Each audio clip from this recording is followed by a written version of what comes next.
घटना आहे गायत्री आणि गोपाळची। गोपाळ लक्ष्मण गुंड, वय वर्ष 30, उळे गावात जन्मलेला आणि वाढलेला एका मध्यमवर्गीय कुटुंबामधील तरुण होता। शाळा शिकून थोडेफार वाचनात रमणारा, पण मोठे शिक्षण घेण्याची संधी न मिळालेला तो आपल्या वडिलांसोबत शेतामध्ये काम करत असे आणि गावातील छोट्या मोठ्या मजुरीच्या कामातही हातभार लावत असे। गोपाळचा स्वभाव तसा काहीसा आत्ममग्न होता, फारसा सवंगड्यांमध्ये न रमणारा, पण जवळचा असेल तर त्याच्यावरती जीव टाकणारा। सगळे मित्र म्हणायचे, गोपाळ खूप भावनिक आहे, तो एखाद्या गोष्टीला मनावर घेतलं की ती कधीच विसरत नसे आणि प्रेमातही तो तसाच होता। ज्याच्यावरती विश्वास ठेवतो तिला आयुष्यभर जपण्याचा निर्धार करणारा। गायत्री गोपाळ गुंड, वय वर्ष 22, मूळ गाव शेजारीच, शिकलेली व सुशिक्षित घरातील मुलगी, व्यक्तिमत्व हसतमुख, गोड बोलणारी, सगळ्यांना आपलंसं करणारी। तिच्या डोळ्यात एक वेगळी चमक आणि बोलण्यामध्ये शहाणपण होतं। ती गावातील सांस्कृतिक कार्यक्रमांमध्ये नेहमी भाग घेत असे आणि याच मार्गाने तिची गोपाळशी ओळख झाली। गायत्रीच्या मैत्रिणी सांगायच्या की ती प्रेमात पडली होती, पण तिच्या घरच्यांना ही गोष्ट सहज स्वीकारायची नव्हती। तिचे वडील मानत होते की गोपाळ हा आर्थिकदृष्ट्या स्थिर नाही, मात्र गायत्रीच्या आग्रहामुळे आणि गोपाळच्या प्रेमळ वागण्यामुळे अखेरीस दोन्ही घरच्यांनी मान्यता दिली। गोपाळचं कुटुंब साधं, वडील लक्ष्मण गुंड हे धार्मिक प्रवृत्तीचे होते, आई गृहिणी आणि एक धाकटा भाऊ। आर्थिक स्थिती सामान्यच, पण घरामध्ये संस्कार आणि शिस्त होती। गोपाळ आपल्या आई वडिलांची खूप काळजी घेत असे। गायत्रीचं कुटुंब थोडंसं वेगळं होतं। वडील शिक्षक, शिक्षण आणि प्रतिष्ठेला महत्त्व देणारे, मुलीच्या भविष्याबद्दल फारच जागरूक, त्यांच्या अपेक्षा उंच होत्या आणि लग्नानंतरही ते गायत्रीशी सतत संपर्कात असायचे, ज्यामुळे काही वेळा गोपाळला त्रास होई। 2025च्या एप्रिल महिन्यात गोपाळ आणि गायत्रीने प्रेमविवाह केला। घरच्यांची मान्यता होती, पण गावात अनेकांच्या भुवया उंचावल्या। जातपात आणि सामाजिक प्रतिष्ठा यामुळे प्रेमविवाह असूनही सहज स्वीकारला जात नाही।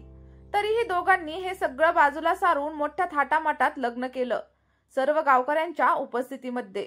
लग्नानंतरचे काही आठवडे अतिशय सुखद होते।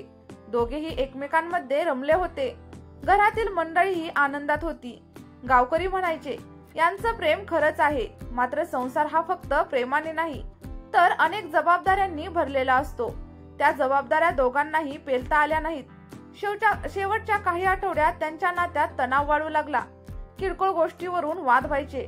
गोपाळ आणि गायत्रीच्या मोबाईल बद्दल विचारायचा, तिला कोणी कॉल केला होता, ती कोणाशी बोलत होती, कधी त्याचा स्वर संशयास्पद होई। गायत्रीचं शांत सुसंस्कृत वागणं कधी कधी त्याला खटकायचं। त्याला वाटायचं की ती त्याच्यावरती विश्वास ठेवत नाही, तर गायत्रीला वाटायचं की गोपाळ तिच्यावरती अविश्वास दाखवतोय। अशा प्रकारे संवादाचा अभाव वाढत गेला आणि मनात साठलेल्या गोष्टींनी अंतर वाढलं। 17 जून 2025 आषाढी एकादशीला गावामध्ये कीर्तनाचं वातावरण होतं। गोपाळचे आई वडील व इतर सदस्य कीर्तनासाठी बाहेर गेले होते। घरात फक्त गोपाळ आणि गायत्री होते। संध्याकाळ झाली, लोक परतले, पण घराचं दार उघडत नव्हतं। दार तोडण्यात आलं आणि समोर आलं भयानक दृश्य। गायत्री जमिनीवर निश्चळ पडलेली होती। गळ्याभोवती मोबाईल चार्जरची वायर घट्ट आवळलेली, ती आधीच मृत होती। दुसऱ्या खोलीत गोपाळनं स्वतःला गळफास लावून घेतला होता। पोलिसांनी तात्काळ घटनास्थळी धाव घेतली। प्राथमिक अंदाज होता हत्या आणि आत्महत्येची घटना। कोणतीही सुसाईड नोट नव्हती आणि घरात फारशी झटापटही नव्हती। हे जणू शांतपणे ठरवून केलेलं कृत्य वाटत होतं। गायत्रीचा मोबाईल तपासण्यात आला। संदेश, कॉल रेकॉर्ड पाहिले जात होते।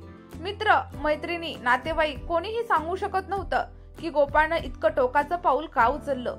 गावकऱ्यांच्या मते गोपाळला लग्नानंतर आर्थिक आणि सामाजिक दबाव जाणवू लागला होता।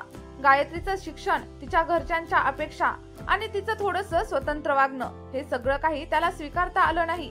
प्रेमातला विश्वास कधी संशयात बदलतो आणि गोडवा कटुतेत, हे कळत नाही। दोघांनीही कुणाशी मोकळेपणाने बोलले नाही। संवाद हरवला आणि अतिभावनिक गोपाळनं एका क्षणी टोकाचं पाऊल उचललं। ही घटना फक्त गोपाळ आणि गायत्रीची नाही, ही आहे आजच्या ग्रामीण भागातील प्रेमाच्या संघर्षाची, संवादाच्या अभावाची आणि मानसिक आरोग्याकडे दुर्लक्षाची। त्यांनी मागे ठेवून गेलेला प्रश्न, काय झालं असतं जर कोणी त्यांचं ऐकलं असतं, काय झालं असतं जर त्यांनी एकमेकांशी बोललं असतं। कधी कधी प्रेम पुरेसं नसतं, त्याला समजूत, सामंजस्य आणि वेळ लागतो। संवाद नसेल तर प्रेमाचं रूप भीषण वादळात बदलू शकतं. संशय, अपेक्षा आणि दबाव याचा भार एकट्याने पेलायचा ठरवल्यास प्रेमाचं घर कोसळू शकतं. भावनिक खच्चीकरणाचं ओझं पेलणं अशक्य झालं की माणूस टोकाचं पाऊल उचलतो आणि त्याचा परिणाम फक्त त्या 2 व्यक्तीवरच नाही तर संपूर्ण कुटुंब आणि समाजावरती होतो. चला तर मग प्रेक्षकांनो, ही घटना तुम्हाला कशी वाटली हे कमेंट बॉक्समध्ये नक्की सांगा आणि व्हिडिओला एक लाईक करा.